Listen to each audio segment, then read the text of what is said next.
Salut tout le monde et bienvenue sur la place publique. Il y a bien des choses dans la vie qui nous font rire. Un film comique, une bonne blague, un clown. Ben allons justement à la rencontre de quelqu'un qui pratique un métier qui fait rire. Ce qui est particulier, c'est ce dont on rit, eh bien c'est de nous.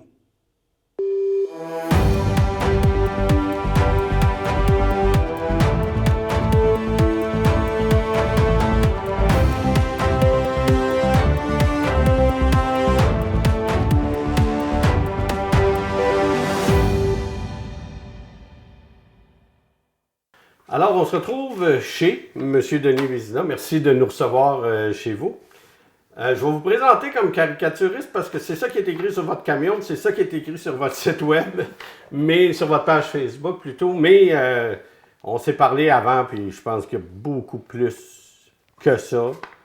Dont le début de l'entrevue, c'est pas, je parle pas à quelqu'un qui était au Grand Collège des Arts. Ça n'a pas commencé par le dessin, votre carrière? Absolument pas. Ben, tu vous dis bonjour pour commencer, M. Labelle. Merci d'être venu chez moi. Non, ça a commencé, c'est tout à fait par hasard, ce qui m'est arrivé. Moi, j'ai un bac en bio. De toute évidence, je peux dire que ça ne prend pas un bac en bio pour aller faire de la caricature. Puis j'ai travaillé pendant 14 ans dans l'industrie pharmaceutique, la compagnie Park Davis dans le temps. Puis à un moment donné, je sentais que j'étais comme pas à ma place. Je n'étais pas sur mon X, puis je le savais. Puis malgré c'est une maudite bonne job, c'était plein d'avantages, tout ça. Mais à un moment donné, bon, après une coupe de burn-out, un gars finit par comprendre. Oh, ouais. Puis j'ai laissé ça, puis c'est sûr que je me suis bien organisé avec celui qui s'occupe de mes comptes. Puis je suis allé faire mon cours d'infographie. Puis j'ai comme à Québec, ici au Cégep Sainte-Foy, un AEC en infographie. J'ai travaillé un petit peu dans ça, mais je me suis rendu compte aussi que derrière un ordinateur, c'était peut-être pas la bonne chose. Puis après ça, il est arrivé quelque chose de complètement par hasard. Lors d'un party de Noël familial, il y a un de mes neveux, par alliance, qui avait une entreprise sur la rue Saint-Hilaire de Beauport, terrain informatique, qui me demandait, il savait que je dessinais, il m'a demandé si j'aimerais ça faire des dessins dans mes vitrines. Est-ce que ça peut se faire? Moi, je pense à ça. Je dis, faire des dessins dans les vitrines, ça veut dire qu'il faut que tu travailles à l'envers. Je trouve ça intéressant. Fait que je vais aller essayer. J'ai commencé à faire des dessins dans ces vitrines, tout ça. Puis, effectivement, c'est une méthode qui est très spéciale. C'est alors qu'il faut que tu fasses un petit tracé. Après ça, tu mets tu prends un pinceau noir pour faire ton tracé au pinceau après ça. Tu mets tes ombrages, tu mets tes lumières pour finir, pouf, en mettant ta couleur de fond. Mais là, je vais vous ralentir un petit peu parce que de la manière dont vous parlez, on dirait que je pourrais faire votre job. Là. Il faut quand même... avec un peu de pratique, on peut faire n'importe quoi. Ça, non, mais il faut quand même être bon en dessin. Ouais, je veux dire, il faut avoir... Moi, là, un bonhomme allumette, là, des fois, ça ressemble même pas à un bonhomme. Là, je passe ce point-là, mais vous comprenez ce que je veux dire. Il faut avoir quand même les qualités, les aptitudes. Là. Non, c'est sûr que le dessin, là, regarde, je pense que, bien humblement, tu nais avec ça. Tu nais surtout avec la passion de le faire. Hein, t'aimes ça. Puis, j'ai tout le temps dessiné. J'avais déjà commencé à faire de la caricature au cégep où j'étais. Fait que faire de la peinture, j'en faisais pas vraiment de la peinture. Déjà, j'avais commencé vraiment ma carrière dans la pharmaceutique, tout ça. Mais ça m'intriguait. J'ai commencé à faire ça, puis j'ai pogné la technique, je suis devenu assez habile, jusqu'à ce que je me rende compte que, bon, en regardant un peu partout, notamment chez les Métro Gagnon, qui avait 14 magasins, qui en avait un peu, des fois il y en avait. Je suis allé voir Alain et Denis Falardeau, les propriétaires du temps, puis je suis sorti de là avec un contrat de 14 magasins. Je pensais en faire un. Fait que je lui ai dit, hey, monsieur, il faut que je me grouille là. C'est là qu'on voit que ce que je disais, je m'en venais voir un caricaturiste, mais là, on est rendu avec quelqu'un qui fait des vitrines de magasins, qui n'est pas de la caricature, peut-être plus un peu de la bande dessinée, mais je voudrais. Vous avez parlé derrière vous, c'est de vous, ça. Là, on est loin d'une vitrine de chez Métro, on est loin d'une caricature aussi. C'est pendant votre cours? Est-ce que vous avez pris d'autres cours pour apprendre différentes techniques? Il faut savoir qu'en 2001, j'ai fondé Nicossim Illustration, d'où les noms de mes enfants, Nicolas et Simon. Une entreprise pour faire des fresques, des murales et des vitrines, entre autres. Fait que je suis allé chercher des clientèles. Vous savez, le fait d'avoir été représentant pendant 14 ans aller chercher des contrats avec ma valise, surtout quand je vends ma salade à moi. Ça allait quand même bien. Je suis allé chercher, premièrement, si vous avez par exemple le Club Spa sur Louis XIV, la Grande Murale, j'ai fait ça. J'ai pris les contrats sur l'île d'Orléans. Anne-Marie-Dunot, la fresque à l'île d'Orléans, à l'île de Bacchus, tout ça. Fait que j'ai fait ces contrats-là. Puis, en 2012, j'ai eu l'opportunité d'aller me perfectionner. Je suis allé à Agen, en France, dans le midi de la France, aux ateliers de Michel Nadaille. Michel Nadaille, c'est un grand maître.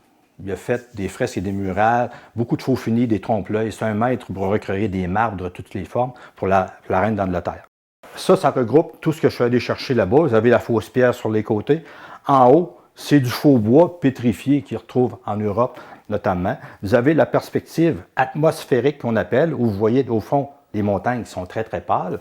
À mesure qu'on avance, les couleurs sont plus prononcées. Ouais, okay. On voit les perspectives, les quatrillages en bas, les tissus, le faux bois, bien sûr, les visages, tout ça, puis les plantes, tout ça. Ça, c'est une maquette à cause que la vraie toile, elle est ici à côté, elle est plus grosse que ça. Elle mesure 7 pieds, puis elle mesure 7 pieds de haut et 4 pieds de large.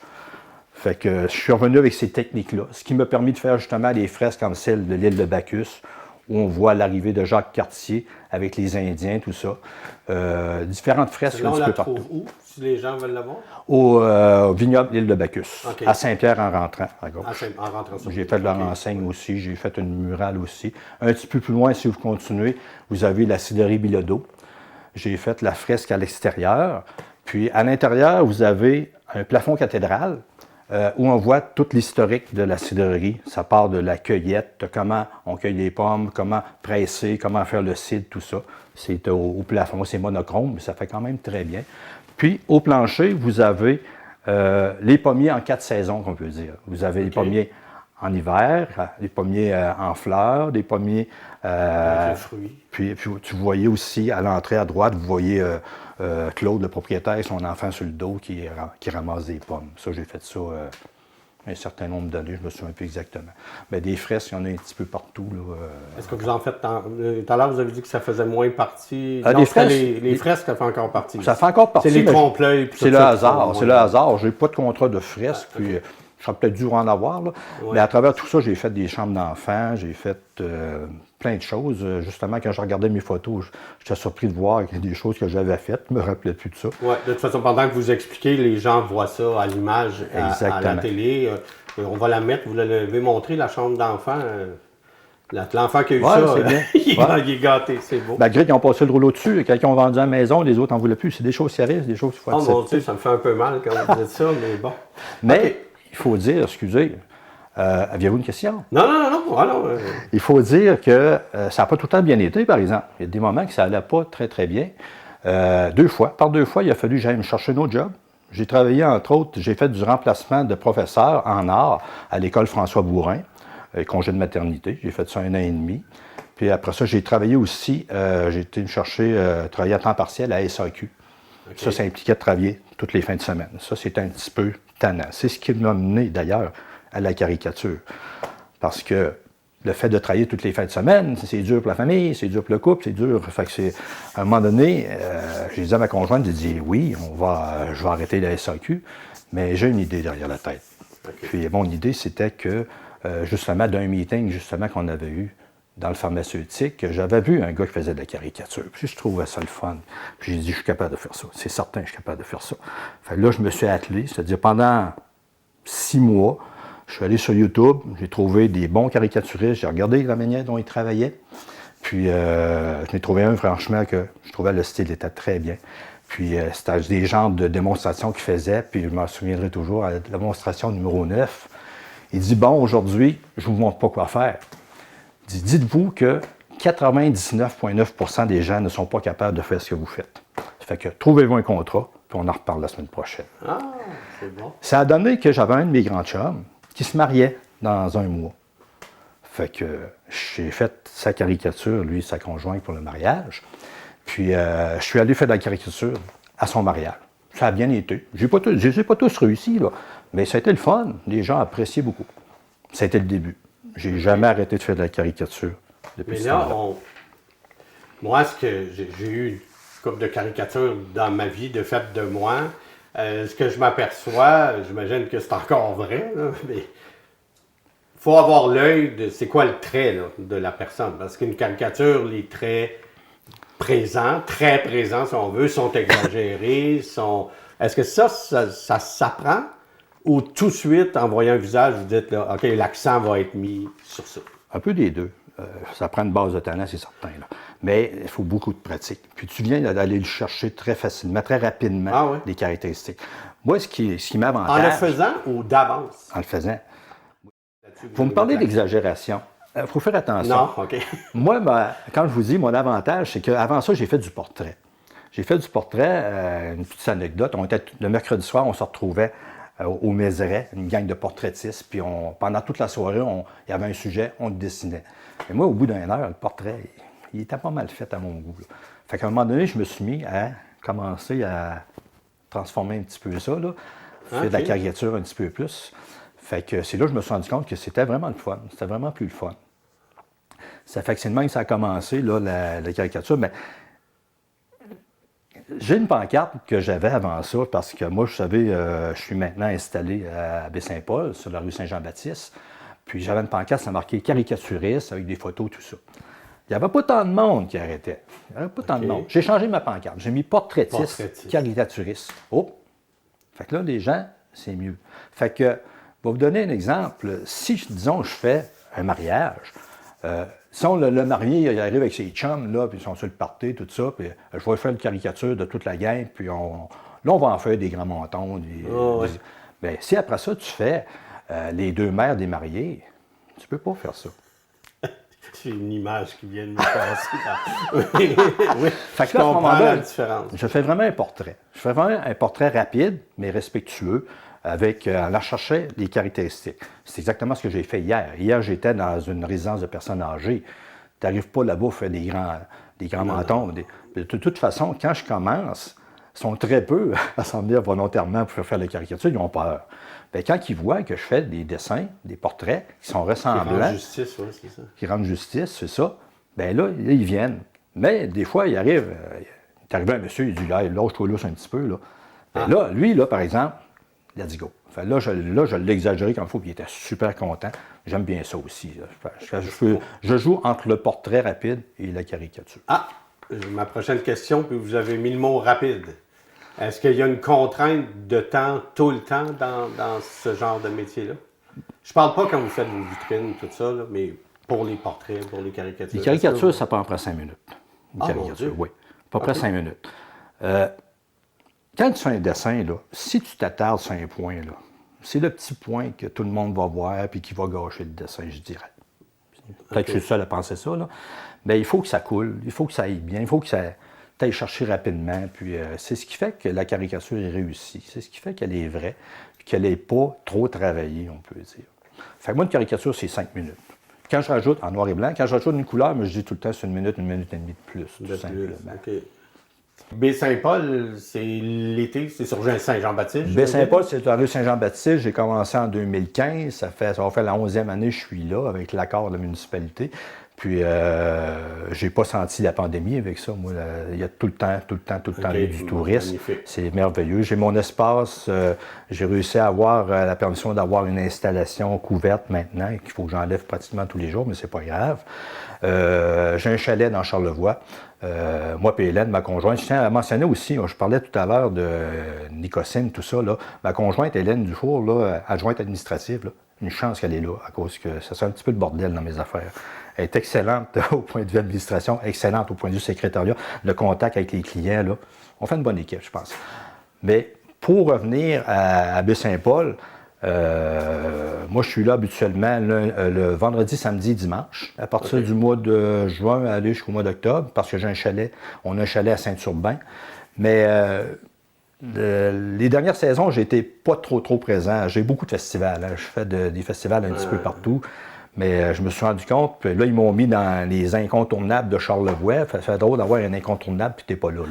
Ça fait que, l'été Vous prochain, resterez à pas partir de des l'année prochaine, incontournables longtemps si vous n'êtes pas là. c'est ça. À partir de l'année prochaine, je vais être plus sur mon site, sur la rue Saint-Jean-Baptiste à Baie-Saint-Paul. Je suis situé sur le terrain de la cidrerie Penneau.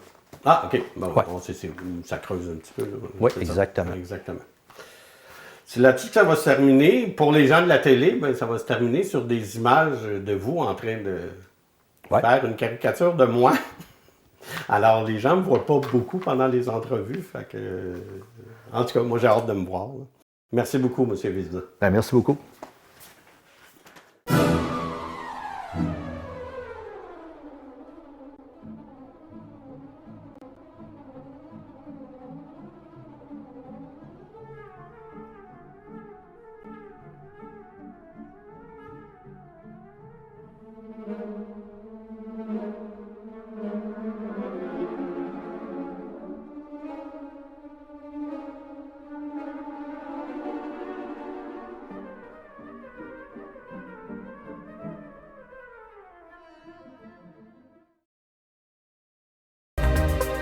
Sur la place publique, une présentation du groupe JD, partenaire de la télévision d'ici.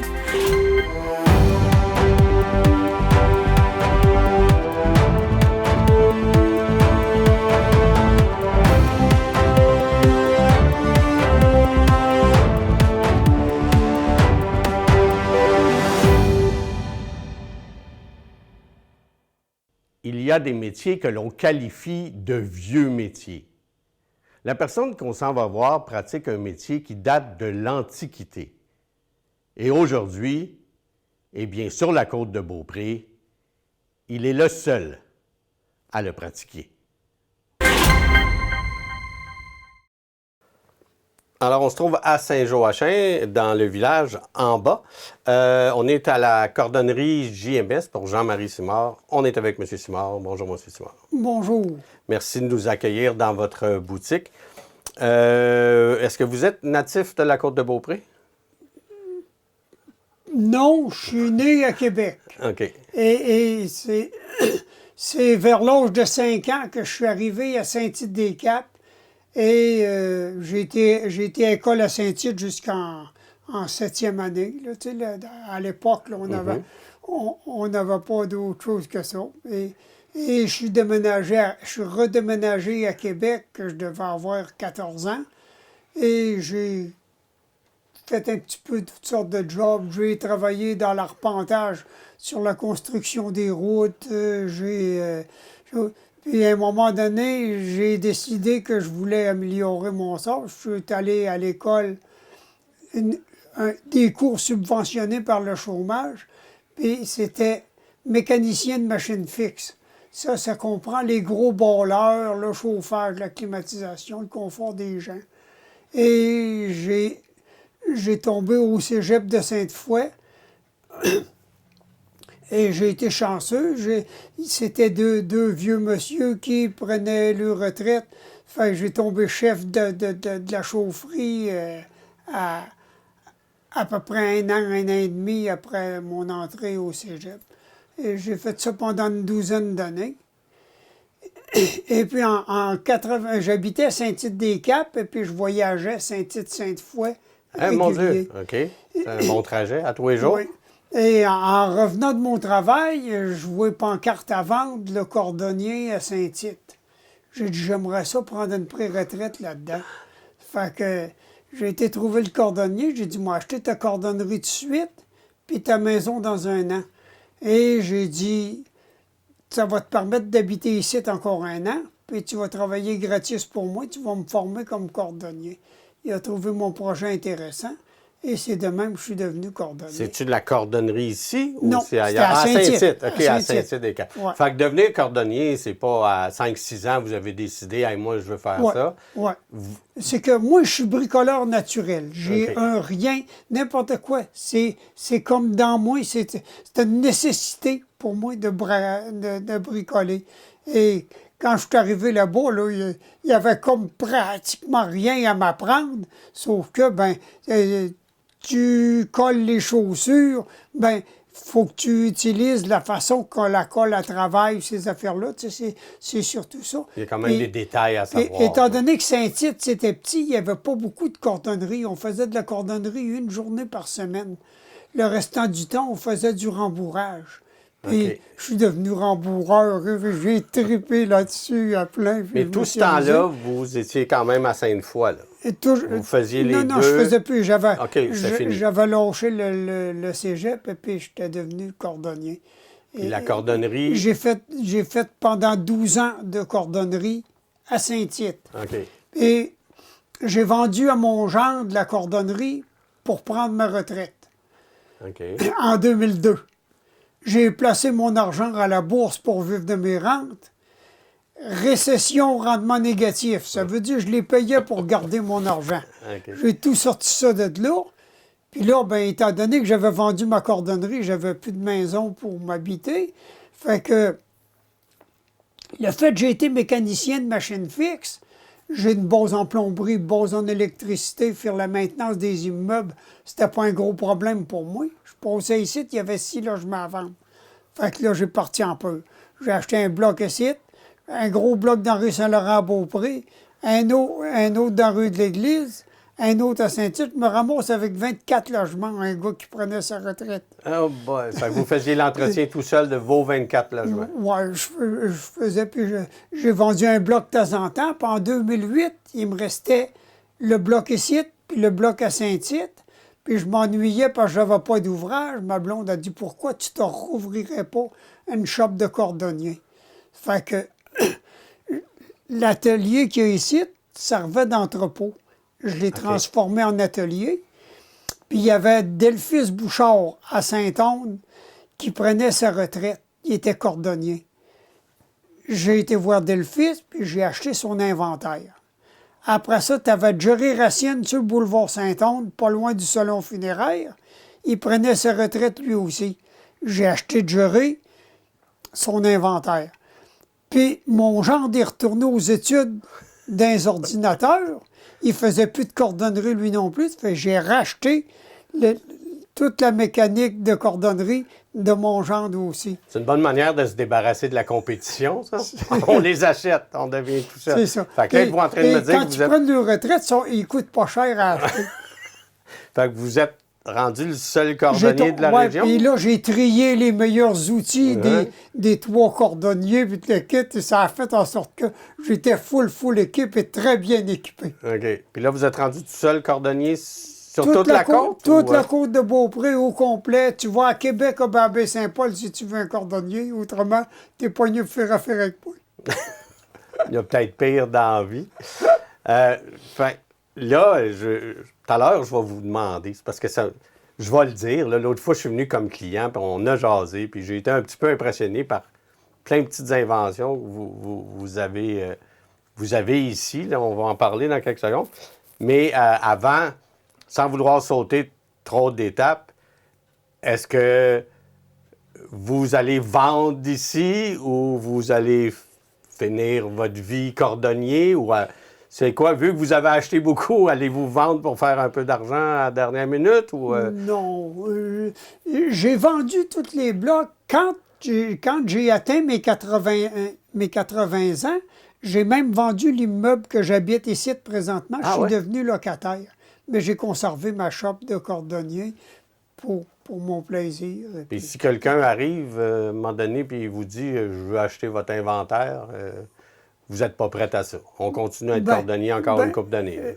En tout cas, je réfléchirais quand même, tu sais, mais c'est comme nécessaire pour moi de bricoler. Je suis bricoleur naturel. C'est dans moi. J'aime mieux ça que de regarder la TV, j'aime mieux ça que de jouer à l'ordinateur. Faire de la cordonnerie, pour moi, c'est un loisir. En parlant de loisirs, un de vos loisirs parallèles, mais qui va avec votre métier, mais je comprends l'affaire que vous êtes bricoleur. Quand vous voyez un problème, vous dites, ouais, il y a une manière de régler ça. Il y a juste des solutions, il n'y a jamais de problème. C'est ça. Puis les solutions, vous ne les achetez pas, vous les inventez, vous les créez. Oui. Fait que on va passer à notre angle de caméra dans quelques secondes. Fait que puis on va aller revoir ma petite bébelle favorite que vous m'avez montrée l'autre fois. j'ai modifié les pinces. Je les ai fabriquées pour qu'elles servent à zipper un zipper. Et la solution, c'est que je me sers de ça surtout dans les chaussures. Mettons que tu as enlevé ta boîte, tu n'as pas baissé ton zipper assez, puis là, ça a fait en sorte que la chaîne du zipper est arrachée de sa base d'un côté. Le chariot est sorti de son orbite. Et pour remettre tout ça en place, ben, j'enlève les 2 barrures en haut du zipper. Ça, c'est ce qui bloque le chariot, là, qui fait que ça ne Oui. sortira pas. Oui. OK, c'est ça. Les petites barrures, ben, regarde, t'as ça ici. Ah, ben oui, OK. T'as ça ici comme barure. Là. Tous bon. les chariots sont OK. là. C'est pour empêcher le chariot de sortir de sa débarquer. place. OK. Après Ben, ça, vous prenez vos pinces. Et après ça, je prends mes pinces, puis je zippe le zipper, parce que le zipper, tu n'es pas capable de le zipper de le rentrer à sa place si... Voilà. Les pinces, ils font le job. Fait que finalement, vos pinces, là, ce qu'il y a au bout, c'est un chariot. Le bout de votre pince, finalement, vous avez mis comme un chariot au bout. Oui. Fait qu'une fois que vous avez fait ce que vous venez de faire là, vous re-rentrez un chariot en haut. Tout ce qu'il me reste à faire, c'est que normalement, là, les boîtes y arriveraient ici. Uh-huh. Tu sais, là, je mets le chariot neuf. Ah, OK. Parce que c'est ça, le chariot, il ne pourrait pas reculer sinon. Là, il Non, peut reculer si parce le que tout zipper est est fermé. dézippé, le chariot, il ne recule pas. Ah, OK, je comprends. Mon Le Dieu. chariot, il est fait pour zipper. Il n'est pas fait pour dézipper. OK. Il est fait pour dézipper. Mais quand c'est dézippé, il ne peut pas... Oui, non, je comprends. Il faut que toutes les dents se rencontrent en quelque part pour qu'il se... Puis si mon zipper est le double de grosseur de ça, là, vous avez une pince pour... J'ai modifié différentes grosseurs. Ça, c'est les plus petits. Là, c'est du numéro 3. Ça, c'est du numéro 5. Et, regarde, j'ai même du numéro OK, 10. là, ça peut aller gros. Là. OK, c'est bon. Fait que vous pouvez même faire supposons des sacs de sport ou des gros zippers Ouais. comme Je ça. me suis organisé pour que j'ai pas de limite nulle part. OK, c'est bon. Passe par l'autre bord! Passe par l'autre bord, s'il vous plaît! On va se reparler dans d'autres capacités quand je vais venir suivre mon 2e cours.